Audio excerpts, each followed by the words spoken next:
everyone and welcome back to your channel Concept Builder. I'm your educator Ritu. So आज हम कुछ और questions के साथ deal करने वाले हैं PhD entrance के which was conducted on 28 November. So let's proceed with some other questions. So in the last video we have completed up to question number 50. Now it's time to get over the another questions. Question number 51 says a shoot bud formed in the cultured egg plant is a जो cultured explant जब हम tissue culture करते हैं उस time पे जो shoot बड का formation होता है वो किस तरीके का स्ट्रक्चर है, whether it's a bipolar structure, a monopolar structure, either of both या नन ऑफ अबव। तो इसका आंसर जो करेक्ट आंसर है for the question number 51 is B, that is the monopolar structure. तो शूट बर्ड का जो form होती है कल्चर्ड एक्सप्लांट में वो कैसा होता है, इट्स अ मोनोपोलर स्ट्रक्चर। अगर आपसे पूछा जाता है कि एम्ब्रियो जो फॉर्म होता है कल्चर्ड एक्सप्लांट में वो कैसा स्ट्रक्चर है, तो उसका आंसर होता बाइपोलर स्ट्रक्चर। बट यहाँ पे शूट बर्ड पूछा गया है तो इसीलिए इसका आंसर मोनोपोलर स्ट्रक्चर होगा। Now switching on to the next question, question number 52, the most diversity rich zone in India is. सबसे ज़्यादा डाइवर्सिटी रिच जोन कौन सा है इंडिया में, तो इसका करेक्ट आंसर होगा western Ghats. Western Ghats is the most diversity rich zone in India. ऐसा क्यों है, because western Ghats has around 7,402 species of flowering plants, 1,814 species of non-flowering plants, 139 mammal species, 508 bird की species हैं और 179 amphibian की species हैं एक्सेट्रा। तो वेस्टर्न घाट्स में इतनी डाइवर्सिटी है तो इसीलिए ये डाइवर्सिटी रिच जोन है इंडिया का। Now moving on to the next question, that is question number 53, which says Britton and Davidson proposed the। Britain और डेविडसन ने क्या प्रपोज किया था, तो उन्होंने gene battery model of gene expression को प्रपोज किया था। तो correct answer for question number 53 is A, gene battery model of gene expression. So this is a hypothesis which is used, जिसको एक हाइपोथेसिस दिया गया था for the regulation of protein synthesis, कि यूकैरियोट्स में प्रोटीन सिंथेसिस का regulation किस प्रकार होता है। According to this hypothesis DNA sequence जो होते हैं उसके 4 क्लासेस होते हैं। एक होता है इंटीग्रेटर जीन, ठीक है, one is integrator gene, another one is producer gene, third is receptor site and fourth is sensor site. तो इस तरीके का जो जीन बैटरी मॉडल था of gene expression that was given by Britten and Davidson. So the correct answer for the question number 53 is A. Okay, now question number 54 says polysomes are. भाई polysomes का मतलब क्या है, poly का मतलब क्या होता है, पॉली का मतलब होता है बहुत सारे। क्या, जब एक एमआरएनए में, ये आप स्ट्रक्चर देख पा रहे हैं, एक एमआरएनए में जब बहुत सारे राइबोसोम्स अटैच हों, ठीक है, इस तरीके से जब एक एमआरएनए में बहुत सारे राइबोसोम्स अटैच होते हैं उस तरीके के स्ट्रक्चर को हम क्या बोलते हैं, polysomes. So the correct answer for 54th is C, और सी क्या बोलता है कि attachment of many ribosomes to a common mRNA. So 54th का आंसर क्या होगा, थर्ड होगा। This is the correct answer. Question number 55 says when a specific epithet exactly repeat the generic name it is known as। ये बोल रहे हैं कि जब भी कोई स्पेसिफिक एपिथेट रिपीट करता है अपने जेनेरिक नेम को तो उसको क्या बोला जाता है, उसको बोलते हैं टॉटोनिम। उसको क्या बोलते हैं, टॉटोनिम। अब इस क्वेश्चन का मतलब समझें कि सपोज टॉटोनिम क्या होते हैं। टॉटोनिम ये है कि जब जीनस और स्पीशीज़ दोनों का सेम ही नाम हो तो उसको टॉटोनिम बोल सकते हैं। अब जैसे अगर मैं इसमें एग्जांपल लिखूं वल्प्स, वल्प्स, यहाँ पे स्मॉल वी आएगा, ठीक है। वल्प्स क्या है, जीनस का नाम भी वल्प है और स्पीशीज़ का नाम भी वल्प है। तो वल्प्स हो गया, इसको रेड फॉक्स का साइंटिफिक नेम है ये, this is the scientific name for red fox. तो जब जीनस और स्पीशीज़ का नेम सेम हो तभी इन्होंने बोला ना specific epithet exactly repeat the generic name. So this kind of generic name या फिर this kind of process, this kind of tag is known as tautonym, उसको टॉटोनिम बोला जाता है। Okay, so the correct answer for 55th is B, tautonym. Question number 56 is in mitochondria proton accumulates in the, mitochondria में proton कहाँ पे accumulate होते हैं? तो माइटोकॉन्ड्रिया में जो प्रोटॉन होता है वो एक्यूमुलेट होता है इंटर मेम्ब्रेन स्पेस में, ठीक है। आप अगर इलेक्ट्रॉन ट्रांसपोर्ट चेन की बात करें तो वहाँ पर प्रोटॉन में आप देखेंगे कि इंटर मेम्ब्रेनल स्पेस में प्रोटॉन का एक्यूमुलेशन होता है। And why it happens to synthesise ATP and for the oxidative phosphorylation. जब सेलुलर रेस्पिरेशन होता है तो उसमें एटीपी की सिंथेसिस एंड ऑक्सीडेटिव फॉस्फोराइलेशन के लिए इंटर मेम्ब्रेनल स्पेस में ऑफ माइटोकॉन्ड्रिया प्रोटॉन का एक्यूमुलेशन होता है। इसीलिए 56 का करेक्ट ऑप्शन बनता है option number A. Okay, now heading on to the another question. Question number 57 says the fraction of the total amount of a substance in a compartment that is released in a given period of time is called, total amount of substance का fraction किसी compartment में जो एक given period of time में release होता है उसको बोला जाता है टर्नओवर रेट। उसको क्या बोलते हैं? Turnover rate. तो 57th का करेक्ट आंसर क्या है? A, which is turnover rate. Now question number 58, question number 58 क्या बोलता है? The citrus canker lesions are characterized by the over development of, citrus canker क्या है? सिट्रस कैंकर एक डिजीज़ होता है जो सिट्रस फ्रूट्स में देखा जाता है। तो सिट्रस कैंकर के लेजन्स क्यों होते हैं? They are characterized by the over development of what? Over development of parenchymatous tissue, ठीक है। पेरेन्काइमेटस टिश्यू के ओवर डेवलपमेंट के वजह से सिट्रस कैंकर लेजन्स देखे जाते हैं। सो 58 का करेक्ट ऑप्शन है option number A. Question number 59 says trabeculae in Selaginella is modification of, जो सेलेंजिनेला में ट्रैबेक्यूली होता है। What is trabeculae? It's a projection from the cell wall, cell wall के बाहर से एक प्रोजेक्शन आती है तो उसको हम ट्रैबेक्यूली बोलते हैं। और सेलेंजिला क्या होता है? सेलेंजिला का अगर हम कॉमन नेम देखें that is known as spike moss, इसको स्पाइक मॉस के नाम से जाना जाता है सेलेंजिला को।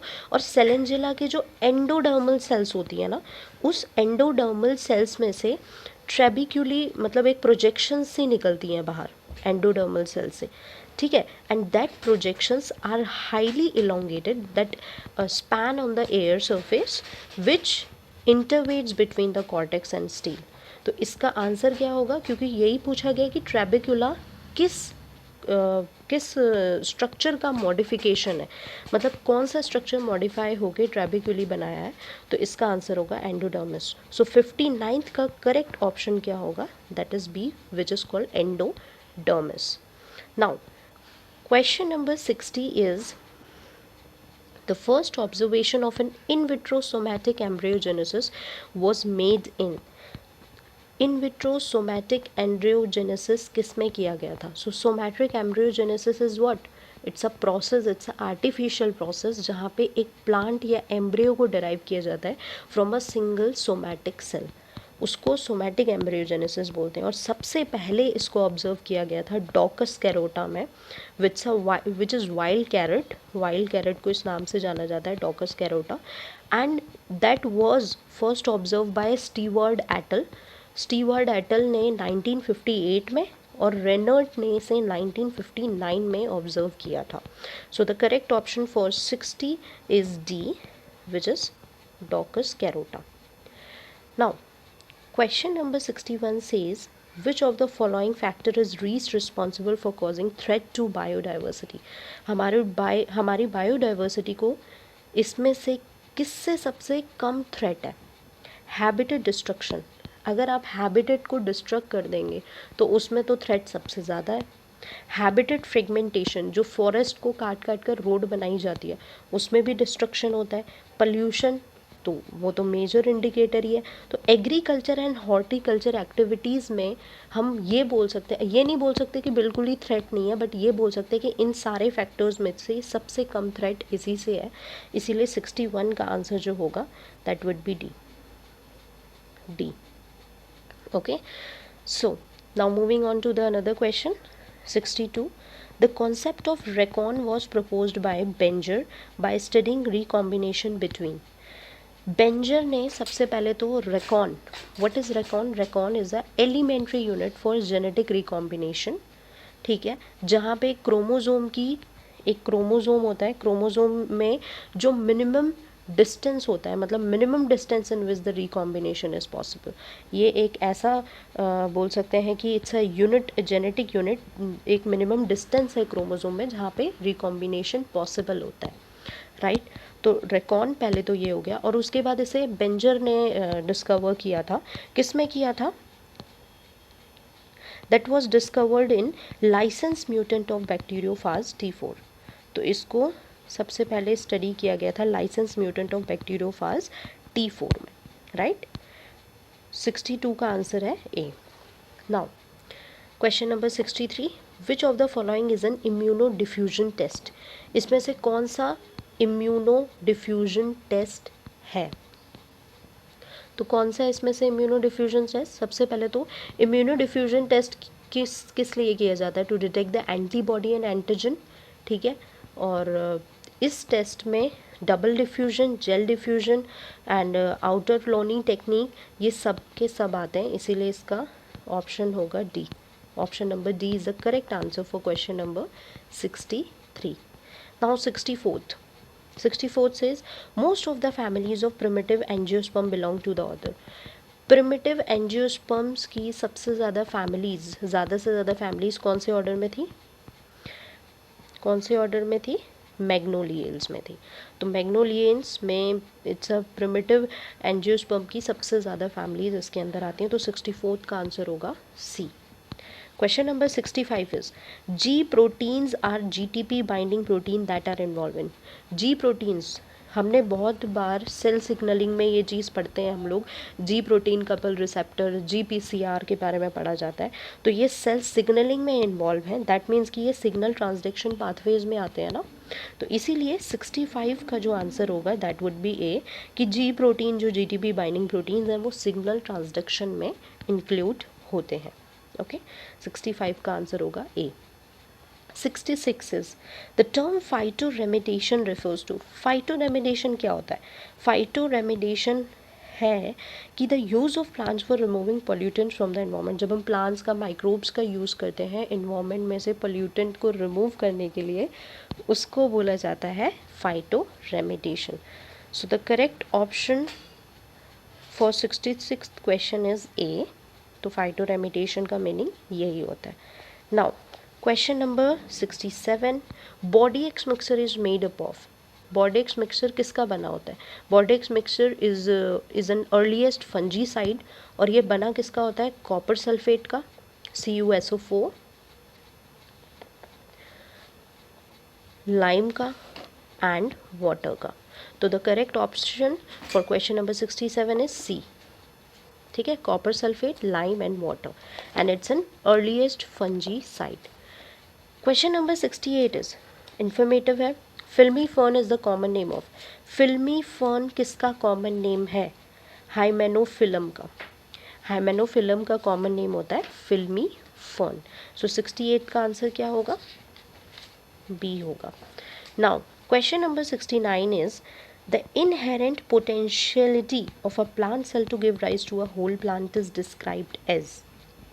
क्या होते हैं कि जब भी कोई प्लांट सेल की इनहेरेंट पोटेंशियल है कि वो पूरे प्लांट को बना सके, उसको सेलुलर टोटीपोटेंसी बोलते हैं, राइट। सोमैटिक एम्ब्रियोजेनेसिस हमने सीख लिया कि जब एक इट्स अ आर्टिफिशियल प्रोसेस जहाँ पे प्लांट और एम्ब्रियोज को डिराइव किया जाता है from a single somatic cell, right. और सेलुलर टोटिपोटेंसी का मतलब यही है जो कि क्वेश्चन में है। प्लूरीपोटेंसी क्या होता है? They give rise to all cell type that make up the body. ये सारे सेल टाइप को राइज देते हैं जो बॉडी बनाएंगे, कि ये सेल्स मिलकर ये सेल मिलकर एक स्पेसिफिक ऑर्गन बनाएंगे, ये सेल्स मिलकर एक स्पेसिफिक ऑर्गन बनाएंगे, तो दैट इज़ प्लूरीपोटेंसी। ठीक है। और कैलस तो पता ही है, callus is an unorganize cell mass. तो correct answer would be B, which is cellular totipotency. Okay, 69th का हो गया B. 70th, the headquarter for IUCN is, IUCN क्या होता है? International Union for the Conservation of Nature and Natural Resources. इसके headquarters कहाँ है? Switzerland में। स्विट्ज़रलैंड में इसके हेड क्वार्टर्स हैं। तो Morges, Switzerland is the correct option for 70th question. Now question number 71 is Holliday junction is form during. Holliday junction किस में बनता है? होमोलोगस रिकॉम्बिनेशन में, साइट स्पेसिफिक रिकॉम्बिनेशन में, या ट्रांसपोजिशन में? होमोलोगस रिकॉम्बिनेशन में क्या होता है कि जब जेनेटिक मटेरियल का एक्सचेंज होगा बिटवीन टू आइडेंटिकल मॉलिक्यूल्स, या वो डबल स्ट्रैंडेड या सिंगल स्ट्रैंडेड न्यूक्लिक एसिड के होंगे, उनके बीच में जब जेनेटिक मटेरियल का एक्सचेंज होता है, that is known as homologous recombination, right. और साइट स्पेसिफिक रिकॉम्बिनेशन में DNA strand exchange takes place. DNA segments के बीच में स्ट्रैंड का क्या होता है? इन्वॉल्वमेंट होता है। तो इसीलिए जो हॉलीडे जंक्शन स्ट्रक्चर होता है वो होमोलॉगस रिकॉम्बिनेशन में बनता है। इसका एक स्पेसिफिक फीचर है ये। हॉलीडे जंक्शन कहाँ बन रहा है? होमोलोगस रिकॉम्बिनेशन में। DNA रिपेयर और डैमेज जब हम पढ़ते हैं तो उसमें पढ़ा जाता है। तो 71 का आंसर होगा A. Question number 72 says protein synthesis by eukaryotic ribosome is inhibited by. Eukaryotes में ट्रांसलेशन को कौन सा ड्रग है जो इनहिबिट करता है? That is CHX। Cycloheximide is a drug जो प्रोटीन सिंथेसिस को इनहिबिट करता है in the case of eukaryotes. Penicillin क्या करता है? It inhibits the bacterial cell formation. It's an antibiotic which inhibits the bacterial cell formation. Chloramphenicol क्या करता है? क्लोरमफेनिकल का काम है कि सीरीन थ्रिएनिन फॉस्फेटासिस को इनहिबिट करता है। ठीक है। तो 72 का आंसर क्या होगा? CHX which is cycloheximide. Question number 73 को हम अभी थोड़ी देर में डील करते हैं। उससे पहले क्वेश्चन नंबर 74 देखते हैं। Photolysis of water in photosynthesis requires the presence of. Photolysis क्या होती है? फोटोलिसिस का मतलब है वाटर स्प्लिटिंग। और वाटर स्प्लिटिंग जो होता है उसमें सबसे पहले सबसे ज़्यादा कौन से हमें आयंस चाहिए? सबसे ज़रूरी जो है वो है मैंगनीज क्लोराइड। और ऑक्सीजन की भी नीड होती है, राइट। ऑक्सीजन की भी नीड होती है। Manganese chloride are the major ions which are required for photolysis of water, right. Photolysis जब होती है तो उसमें मैग्नीज और क्लोराइड हमें चाहिए। उसके बाद net ecosystem productivity can be expressed as. वैसे net ecosystem productivity it is a measure of total biomass. जो हमारा टोटल बायोमास होता है during the given period of time, जो पूरा टोटल बायोमास का एक्यूमुलेशन हो रहा है, उसका एक मेजर है नेट इकोसिस्टम प्रोडक्शन। तो नेट इकोसिस्टम प्रोडक्शन होता है GPP माइनस R। अब इसमें थोड़ा एलैबोरेट कर दिया इन्होंने। NEP is equal to GPP minus R का मतलब है इन्होंने R में होल आ जाएगा, मतलब प्लांट की रेस्पिरेशन प्लस हेट्रोट्रॉपिक रेस्पिरेशन दोनों आ जाएंगी। इसीलिए 75th का जो आंसर होगा that would be A, right. उसके बाद नाउ जो हमारा 73 क्वेश्चन था उस पर डील करते हैं। Which of the following condition in the flower is considered to be primitive. इसमें से कौन सी कंडीशन फ्लावर का ऐसा है जो सबसे ज़्यादा प्रिमिटिव माना जाता है? पेरीगाइनी, आपने सुने तो है ये नाम, ठीक है। पेरीगाइनी, इपीगाइनी, एगाइनी या हाइपोगाइनी, राइट। तो इसका करेक्ट आंसर क्या होगा? हाइपोगाइनी। अब हाइपोगाइनी में होता क्या है? हाइपोगाइनी में जो ओवरी होती है वो टॉप पोजीशन पे होती है और बाकी सारे जो पेटल्स होंगे, सेपल्स होंगे, वो सब क्या होंगे, उसके नीचे से राइज होंगे। तो ovary will be at the top position. तो और उसके बाद एपिगाइनी में क्या होता है, एपिगाइनी ओवरी बॉटम में होती है और सारे जो पार्ट्स होते हैं वो टॉप ऑफ द ओवरी होंगे। तो एपिगाइनी वो होता है। पेरिगाइनी जो हाफ इन्फीरियर ओवरी होती है उसे बोला जाता है। और अगर आपसे क्वेश्चन में ये पूछ लिया जाता which of the following condition in the flower is considered to be most advanced, तो उसका आंसर होता है एपिगाइनी। ठीक है, उसका आंसर क्या होता है, एपिगाइनी। सो यहाँ पर आपको एक स्ट्रक्चर नज़र आ रहा होगा हाइपोगाइनस, पेरीगाइनस, एपीगाइनस का। यहाँ से आपको क्लियर हो जाएगा।